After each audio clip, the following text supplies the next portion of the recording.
Lorsque nous affirmons que les pyramides ont été construites par les Égyptiens noirs et que beaucoup d'inventions que les usurpateurs se sont frauduleusement appropriées sont d'origine afro-égyptienne, les néocolonialistes en perte de vitesse prétendent que ces réalisations appartiennent à un passé et que les Noirs ne seraient que des dormeurs d'esprit profitant des œuvres des autres. Pourtant, l'homme occidental a volontairement ignoré de mentionner dans ses encyclopédies les réalisations révolutionnaires des Noirs qui ont changé le monde à jamais. Dans cette vidéo, nous nous proposons de faire une liste non exhaustive d'esprits brillants des Noirs qui ont permis au monde de franchir un pas important dont l'école coloniale ne pourra jamais t'enseigner. 1. Lewis Latimer, l'homme qui a permis au monde d'être éclairé en proposant l'usage du filament de carbone dans l'ampoule CE qui a prolongé sa durée de vie, qui était juste de 30 heures. Il a été à la base de l'électrification de Philadelphie et Montréal. 2. Garnet Morgan, un noir qui a inventé le masque à gaz, sans quoi la Seconde Guerre mondiale n'aurait pas abouti au même résultat. Il a aidé à sauver des vies. Il a aussi inventé les feux de signalisation. Cet homme vous a permis de contrôler le trafic routier. 3. Alexander Miles, il a inventé l'ascenseur. Vous insultez les Noirs, mais travaillez au 10e étage, en y accédant grâce au génie d'un homme noir. 4. John Stannard, qui a inventé le réfrigérateur. 5. John Smith a inventé les freins de voiture. 6. Lee Burridge et Newman ont créé la machine à écrire. 7. Cheikh Anta Diop a créé le dosage de la mélamine à partir de la peau. 8. William Woods a créé l'émetteur téléphonique, le four chaudière à vapeur, le système de télégraphie à induction, l'antenne parabolique et plein d'autres inventions.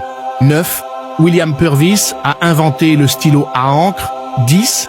Powell Johnson a inventé les lunettes de protection. 11. Jane Cook Wright, le premier à faire usage de la chimiothérapie contre le cancer. 12.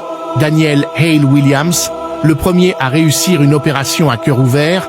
13. Philippe Emeagwali, l'homme qui détient le plus grand nombre des brevets en informatique.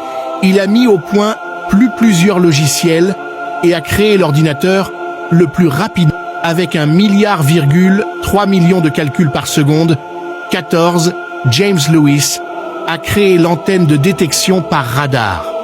C'est exactement ce qui arrive lorsque vous laissez le privilège à l'ennemi d'écrire votre propre histoire. Certains autres cerveaux africains se sont vus refuser des brevets juste parce que le néocolonialiste n'a pas digéré que l'homme noir s'adjuge le privilège d'avoir changé le monde.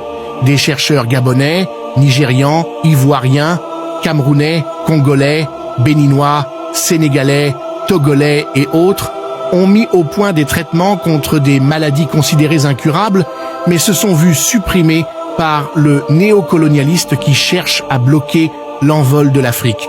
Maxwell Chikumbutso, un natif du Zimbabwe, après avoir créé un générateur à énergie gratuite, infini sans aucune conséquence sur l'écosystème, laquelle énergie a fait rouler une voiture sans aucune sortie d'énergie, voler un hélicoptère et allumer indéfiniment un téléviseur, le brevet lui a été refusé sous prétexte que son invention était contraire aux lois de la physique, puis contraint par les Américains de leur apprendre sa technologie.